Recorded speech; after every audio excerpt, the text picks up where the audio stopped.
बोला बम बोले ने हवा मुस्का मुस्का के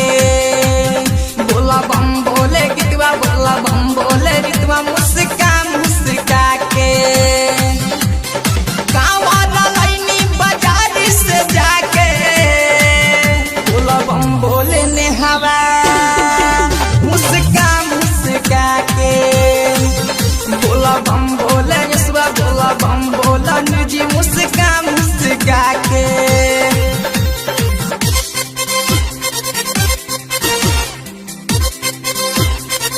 बोला बम बोले यसवा बोला बम बोला निजी मुस्का मुस्का के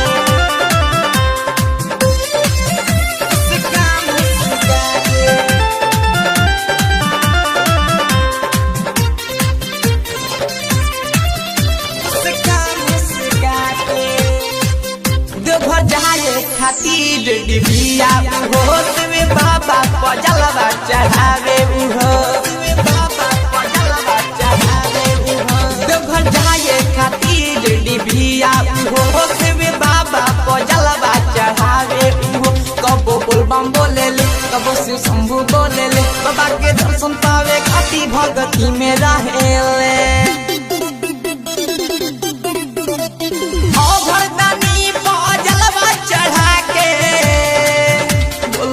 बोले ऋतुआ मुस्का मुस्का के बोला बम बोले गीतवा बोला बम बोले सोनिया मुस्का मुस्का के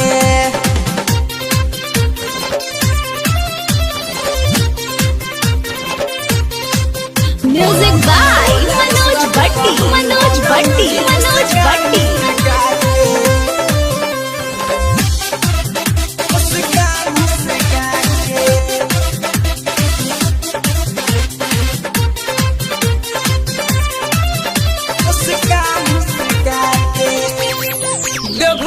दर्शन भावे खाती ही राइटर भीत सारा जा जले हो साथे राइटर भीत सारा जा जले हो साथे देवघर झाले हो दर्शन भावे खाती ही राइटर भीत सारा जा जले हो साथे बोल बम बोला चला हो संगे आनंद अनोखा हो बेदर्दी भुजन दीपक के संगे चला देवघर मेला हो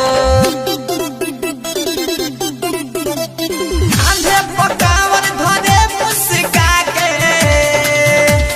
बम बोले सोनिया मुस्का मुस्का के बोला बम बोले गली बोला बम बोले ऋतवा मुस्का मुस्का के अनुष्का रिकॉर्डिंग स्टूडियो